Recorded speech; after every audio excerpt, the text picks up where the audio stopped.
would not, SmashCon would not count towards the MD requirement, but we would consider them as since it's such a big thing. But majors also, it's such a major. The whole thing with majors is weird. You know, it's like, how should you consider that? Especially with velocity and stuff. Like, is Armorillas a really good upstate player? How would they compare to like a ZD loss in region? You know? Yeah. I mean, we can discuss that more later. I really want to hear about the rest of the decision-making process because it sounds interesting. At least that's more so my decision-making for a lot of stuff, although my placements of a lot of players is very similar to the rest of the panels. I don't know if they share the similar idea or if, I don't know. Yeah. But let's get to this match here because game number 1. As you said before, stakes are high for Dark. He needs to win this whole thing. Again, a tall order, but this starts with Seagull Joe taking him down first. I do think going to PS2 fits Dark well. The main issue, though, is that it's still a Palu with really good advantage. And we've definitely talked about it before, how Ultimate is very, like, a lot of players learn this game to advantage state. Yeah. Dark is, I believe, a Ultimate player. He's not someone who plays this game much, if at all, during Smash 4. He probably did. He was around. He was around. But he wasn't necessarily someone who, like, started to come into his own until Ultimate. Yeah, I think Dark was playing Ultimate in Smash 4, which was a problem. But now he has a game that kind of lends itself to his strengths a bit more. Yeah, but Snake is a character that definitely, if, you know, out of resources, probably one of the worst disadvantage states in the game. Especially if you have a character like Palu who has really good tools to deal with it. Yeah, I agree in this matchup especially. Nice adaptation right there. He was looking for an up tilt the first time around. A bit too far away. Seagull places that back air in the same position again. That time you're going to dash back for your trouble and lose stock off of it.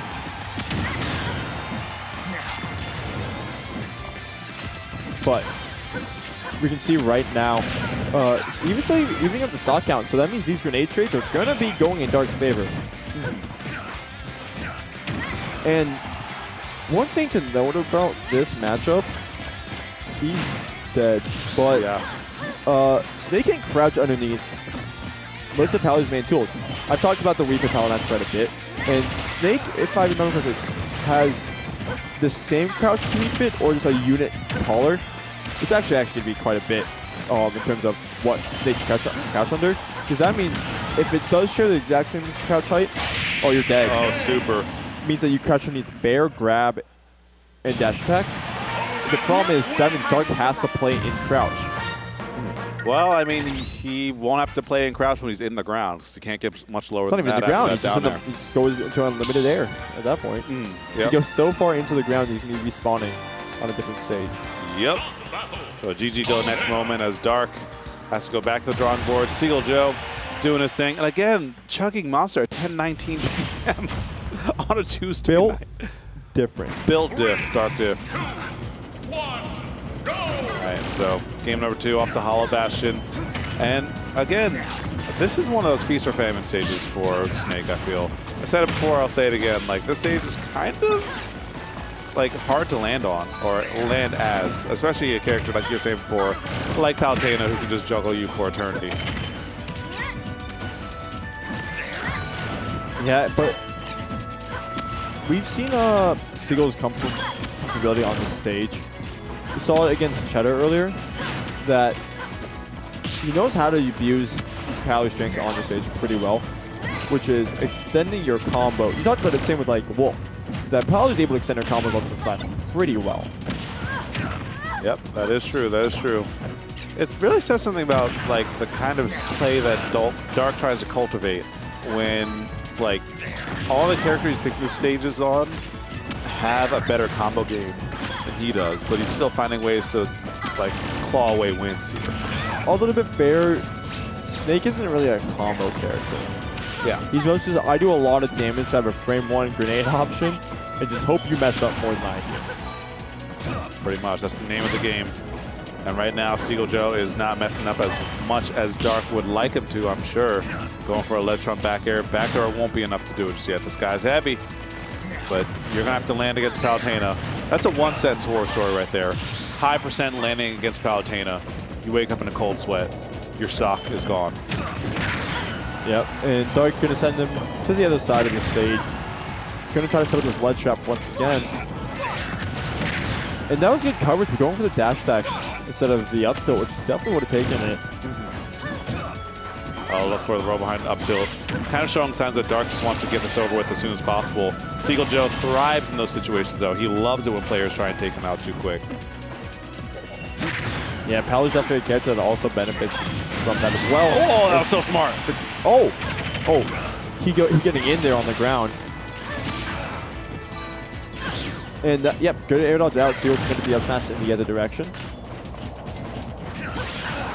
And this is still quite a deficit, but you are even stuck. I don't get that. I don't get why you can reflect it, but it still doesn't do damage to you when it would to Snake. Like, I know it's probably just a property thing that, you know, it only transfers into Seagull, but it's still really kind of stupid. you know? It's one of those interesting little quirks that you got to know. A little knowledge check, if you will. Yeah, that's just what happens with every like reflector in this game. Which not just a Palu thing, but that dash attack as a burst option, definitely really good for Palu. Yeah, one of the best in the game. One of the best in the game by far. And so Dark on the final stock tried to go for a haymaker. You saw that spike. If that connected, that, well, with Joe's DI probably wouldn't have killed, but it would have been pretty sick. Seagull kind of flirting with the ledge right there. Not going to find anything, and that's because he's in the sky, taking Dark off the top, and Dark, you see it in his face. The guy is, man's stressed. Man's stressed. Man's feeling it. Let's see, he's going to run him back. I don't think that stage benefited him at all. I don't think so either. Yeah, if anything, it was more of a liability, I feel. Having that platform there, give Palutena just a way to jump all the way up to the sky. That made disadvantage even harder, Snake, which is not something that you can afford to do.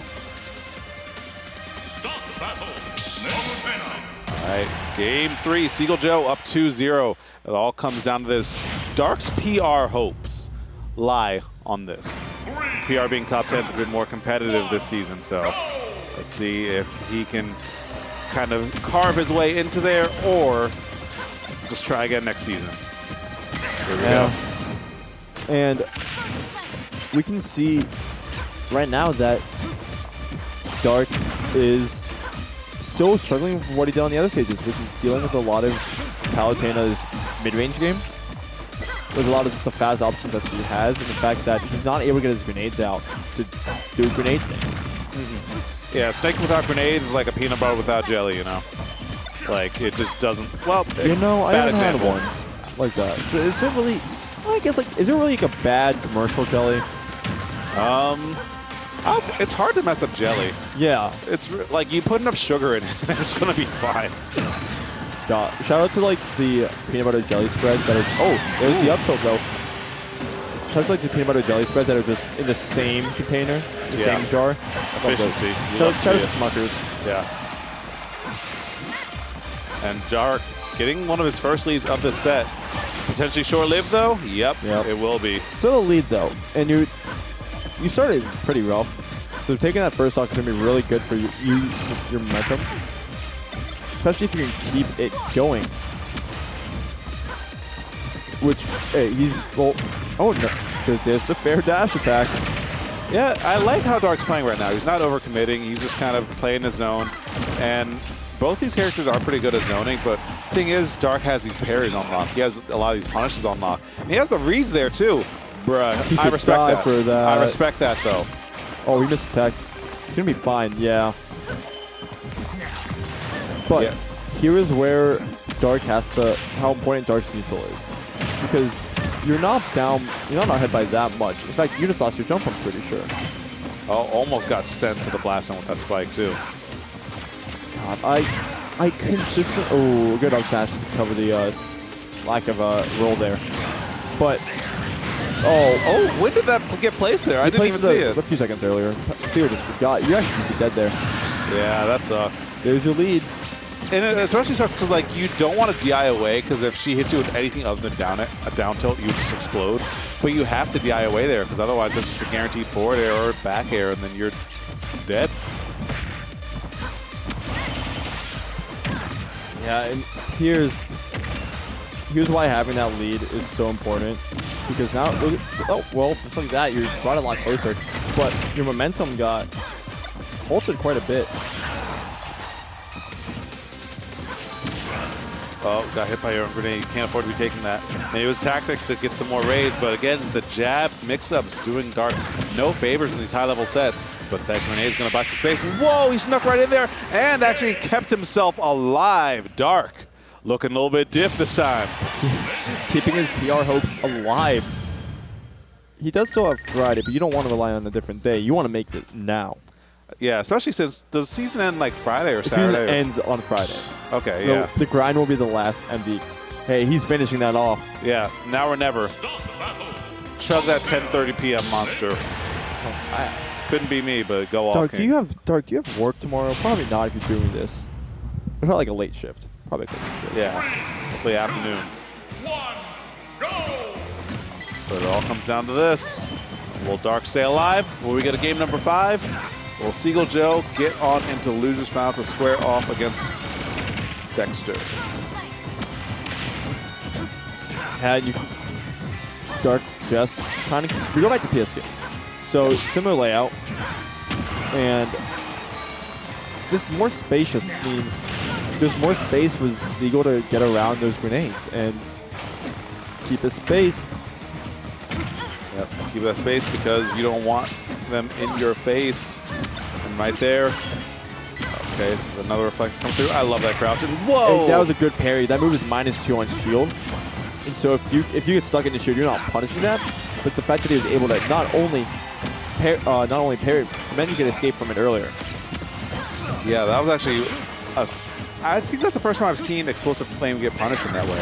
Like a parry run through and like good punch while it was still active. That was amazing. I think it helps that he was also on the edge of it. So it was, you know, he had the actual invincibility to do it. Yeah. Part of what makes it so sick. I've never seen that interaction.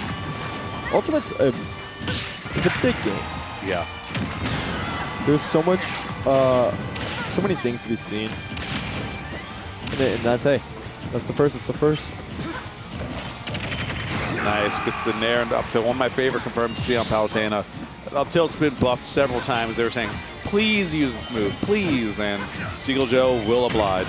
I think it's funny because they also nerfed nair in the same update they buffed like Palu up tilt with a kill move.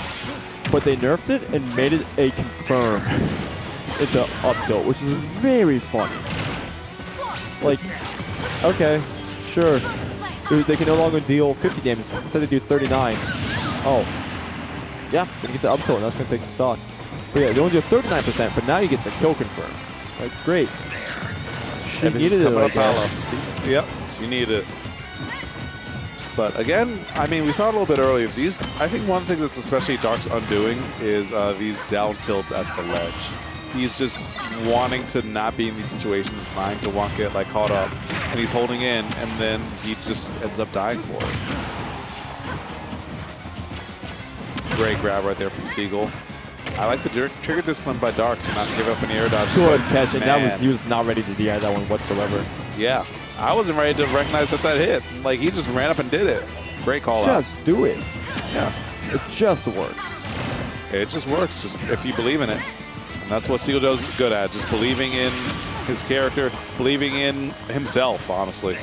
Dark going high is always a risk because we have seen how strong Palu up air is and how big it is. It can catch so many. Oh wait, he should be dead.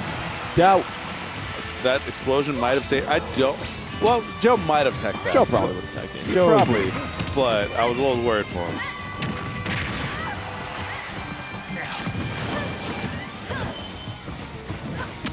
Oh, that up tilt picks it away from connecting. That forward tilt Snick sucks.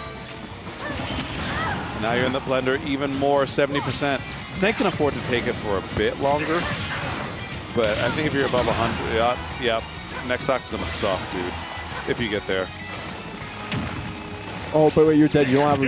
Yeah, no C4. And just like that, Dark's chances of PR has gone from 0.5 to 0.1. Yeah, there's still the grind. There's still the grind. And hey, Wonderfly is happening. That could definitely boost it. True, yeah. I think, okay.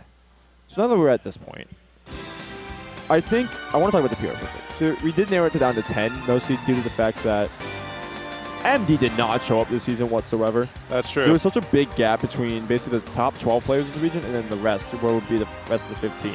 It's just